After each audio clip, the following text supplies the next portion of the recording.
it. Today we're venturing into another writer's tome. Think of it as spelunking through someone else's creative wisdom. And yes, I've brought tea.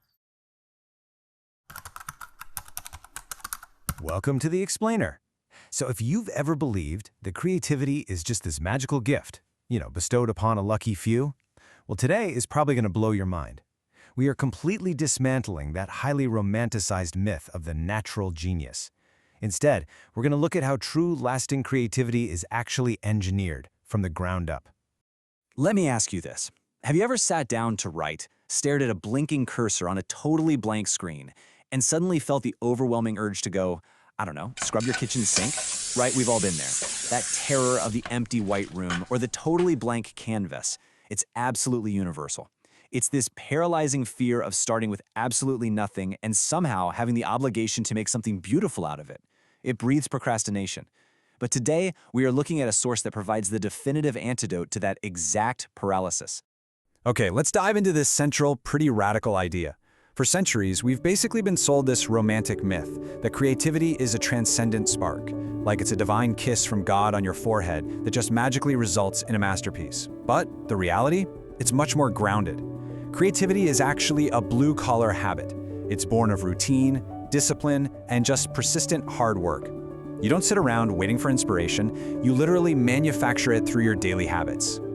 The architect of this philosophy is the legendary choreographer Twyla Tharp, the author of The Creative Habit. Now, she is an absolute giant in her field. She's created over 130 dances, choreographed the film Amadeus, directed hit Broadway shows, the whole shebang. And what's truly fascinating about Tharp is that she is the ultimate pragmatist. Her entire mental state revolves entirely around preparation. To her, literally everything in the world is raw transactional material, just waiting to be used if you are prepared to see it, that is. Just look at the incredibly intense lifestyle she advocates for to maintain this mental state.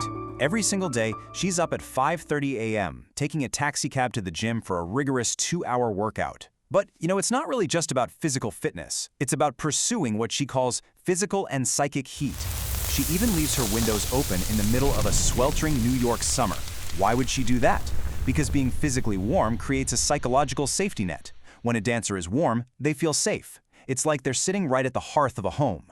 Fear is totally eliminated, and they're suddenly willing to take risks. She literally engineers her entire environment to eliminate the fear of that white room. Section 1. The Anti-Genius, Mozart's Reality. To really understand why hard work absolutely trumps divine inspiration, we need to tackle the ultimate creative icon, Wolfgang Amadeus Mozart. We are going to directly challenge that Amadeus myth of the flawless, divinely inspired artist who just sat at a keyboard and let heaven dictate the notes. Because actually, by age 28, Mozart's hands were physically deformed. Why? From relentless, grueling hours of practicing, performing, and gripping a quill pen to compose. And this brilliantly illustrates the point. He wasn't just kissed by God. He was the son of Leopold Mozart, a brilliant composer who meticulously educated him in counterpoint and harmony. Mozart was basically the anti-genius. He was a blue-collar worker who simply had this fierce focus and just out-practiced everyone else in Europe. So, if creativity isn't magic, and it requires this grueling work to overcome our fears, how do we actually force ourselves to start? Because, let's be honest, stepping into that creative space is terrifying. We need structured routines to safely transport us into our working state before our own minds can talk us out of it. Let me share a perfect anecdote from the book to show just how simple this can be. Tharp has a friend, a real hard-boiled pragmatist, not a spiritual guy at all, who uses yoga to manage back pain. Every morning he follows this exact simple 3-step sequence. He lights a candle, he hears the click of the lighter, and he begins yoga. That simple automatic call and response mechanism basically sanctifies the start of a difficult task. It tells his brain, okay, we are doing this now, no negotiations. This quote from Tharp perfectly captures the magic of the ritual. Remember her 5:30 a.m. gym routine we looked at a minute ago? Well, the ritual isn't actually the 2 hours of heavy weightlifting. The ritual is the moment she tells the taxi driver where to go. By the time that cab is moving, she is fully committed.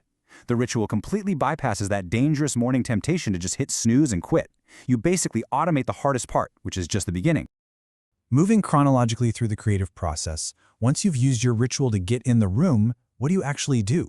Well, you enter the phase Tharp calls scratching. Now, this isn't where you draft a masterpiece.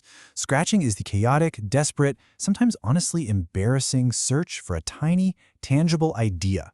Just a little microcell of movement or thought that you can build upon. Now, what's really interesting about this is comparing how different creative legends go about this desperate search to bypass their conscious critic. Tharp, for instance, improvises in front of a video camera, generating pure physical movement without her mind filtering out the bad moves. Thomas Edison? He would literally sit in a chair with metal ball bearings in his hands, positioned over metal pie pans. As he drifted to sleep, his hands would relax, the balls would crash into the pans, and he'd wake up instantly to write down whatever unfiltered, subconscious idea was bouncing around in his head. You really just have to find your own weird, messy way to scratch out those raw ideas. So, once you've successfully scratched around and found a viable idea, your project desperately needs a central anchor. Otherwise, you're going to get hopelessly lost in the middle of your work, completely unsure of what you're even trying to say. So, what exactly is a spine? It's the underlying theme or the core motive for your project's existence. It's your North Star. Now, the audience reading your book or watching your presentation, they might never explicitly see or recognize the spine. But you, the creator, you rely entirely on it to guide your decisions. When you get stuck and suddenly have 50 different directions to choose from, the spine dictates what stays and what gets cut.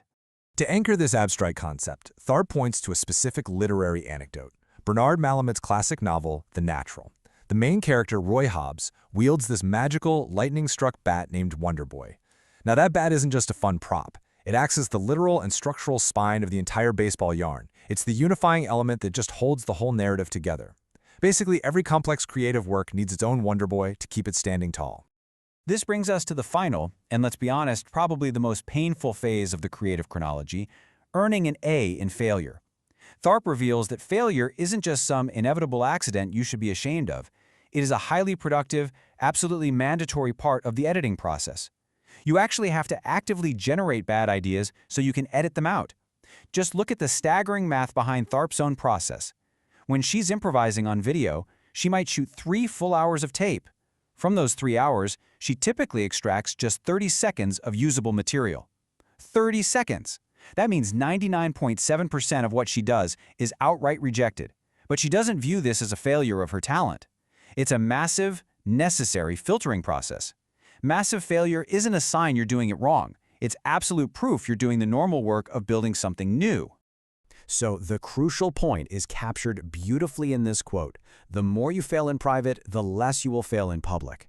All that rejected tape, all those crumpled pieces of paper on the floor, all those terrible, terrible first drafts, they aren't a waste of time. They are simply the protective cost of getting it right.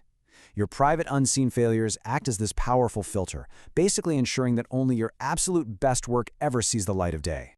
Which leaves us with this final, rather provocative thought. How will you step into your own white room today?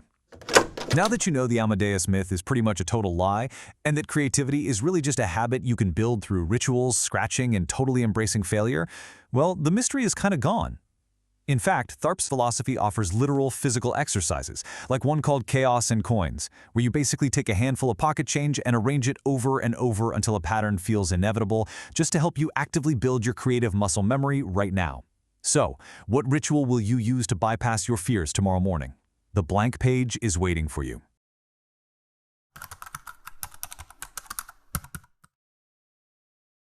As the legendary choreographer Twyla Tharp puts it, whether or not God has kissed your brow, you still have to work. Today, we're going to take Twyla Tharp's incredible philosophies on art and discipline and transform them into a highly actionable papercraft-style writing toolkit.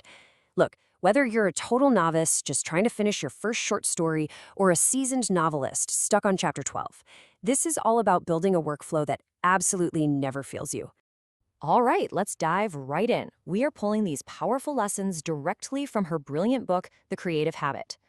Now, Tharp has created over 130 dances and ballets over her multi-decade career, and she wrote this book to prove a deeply comforting point. Creativity is not some elusive magic trick. It's built on a dependable daily routine. So here's our roadmap. 1. Beating the blank page. 2. Scratching for story ideas. 3. Finding your writing spine. And 4. Escaping ruts and failing. First up, beating the blank page. Okay. So the crucial point here is establishing a ritual that completely bypasses your brain's natural desire to procrastinate. Tharp's own ritual is actually fascinatingly simple. She wakes up at 5:30 a.m., puts on her workout clothes, goes outside, hails a cab, and tells the driver to take her to the gym. But here's the secret. The ritual isn't the 2-hour workout. The ritual is the cab ride. The exact moment she tells the driver her destination, boom, she has completed the ritual. By making it a simple, repeatable step, she eliminates that existential dread of, why am I doing this? So how can you integrate this into your own writing routine? Here are some highly actionable variations you can use. For beginners, try setting up a sensory trigger. Light a specific candle or brew a certain type of tea the exact moment you sit down to write. The physical act anchors your session. Candle, click, write. Now for advanced writers, try building what we call Hemingway's bridge. Ernest Hemingway had this nifty trick. He would always stop his writing session when he still knew what was going to happen next in the story. Sometimes he'd stop right in the middle of a sentence. This builds a psychological bridge to the next day, ensuring you literally never start by staring at a blank screen wondering what comes next. Moving right along to section 2, scratching for story ideas. But what if the words just aren't flowing? Tharp defines something she calls scratching, which is essentially groping in the dark to turn random chaos into a tangible idea. You see, you can't just write. Write is a verb. You need a noun, a core idea to get you going. Scratching is how you actively gather chaotic inspirations from reading, from eavesdropping on conversations, from wandering a museum, or just from nature. You scratch around until you find a tiny thread, and then you pull it. All right, here are 2 super practical exercises you can try today to put this into practice. Exercise 1 is called Chaos and Coins. Toss 20 index cards with totally random plot prompts onto your desk and force yourself to arrange them into a narrative sequence. It actually trains your brain to find order in chaos. Exercise 2 is Do a Verb. Pick a physical verb, like squirm or dart. Physically act it out, and then write a paragraph describing that exact sensation. It's an amazing way to short-circuit writer's block. Which brings us to the messy middle of your draft, Section 3, Finding Your Writing Spine. Look, every single piece of creative work needs a spine. It's the underlying theme or motive for your work's existence. It's your absolute anchor. Now, the audience doesn't even need to be explicitly aware of it, but you definitely need to know it to keep your narrative on message when the plot inevitably gets complicated. If you ever find yourself just staring at your screen, feeling completely lost in your own story, this is the ultimate question you have to ask yourself. What are you trying to say? Seriously, answering this realigns your narrative spine and points you right back home. To actually find that spine, try this incredibly effective exercise derived directly from the source material. Explain your story or article out loud as if you were talking to a 10-year-old. This forces you to instantly strip away the fancy jargon, drop the complex subplots, and immediately clarify your absolute core message. If you can't explain your novel's theme to a 10-year-old, well, your spine is out of alignment and your readers are going to be just as confused as you are. And finally, Section 4, Escaping Ruts and Failing. Get this. When Twyla Tharp works in the studio, she routinely records 3 hours of improvisation. And at the end of the day, she might keep only 30 seconds of that movement. Think about that for a second. That is 99.7% discarded material and just 0.3% kept. It's such a brilliant reminder that throwing away huge chunks of your bad words isn't a sign of being a bad writer. It is totally fundamentally normal. We absolutely have to reframe how we think about the editing process. You must embrace the terrible first draft. You want to generate all those awful ideas and clunky sentences in the safety of your own room. Because, as Tharp points out, the more you are willing to fail in private, the less you will fail in public. If you hold on to a precious, mediocre sentence just because it took you an hour to write, you're basically transferring that failure directly to your audience. Be your own harshest critic. Edit ruthlessly. All right, time for the Golden Rule recap. Let's pull all of this together with a rapid-fire review of the golden rules we've learned today to build your ultimate writing toolkit. Rule 1, creativity is a habit. Remember, it's not magic, guys. It's not a lightning bolt from the sky. It is a highly dependable habit built on hard work and daily conditioning. Rule 2, build a ritual. You must establish a foolproof daily preparation ritual. Whether it's lighting a candle, brewing a specific tea, or setting up Hemingway's bridge, trick your brain into bypassing procrastination so that starting becomes completely automatic. And Rule 3, fail in private. Give yourself full permission to write absolute garbage on your first pass. Do that so you can edit ruthlessly and ensure your final product shines brightly when it finally meets the public. So I'm going to leave you with a direct challenge. What will your preparation ritual be tomorrow morning when you face the blank page? Seriously, I challenge you to pick just one of the actionable exercises we covered. Maybe try chaos and coins, or set up a physical trigger and implement it the very next time you sit down to write. Give it a shot.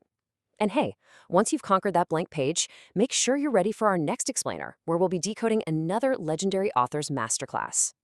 Thanks for joining me today, and go get to work.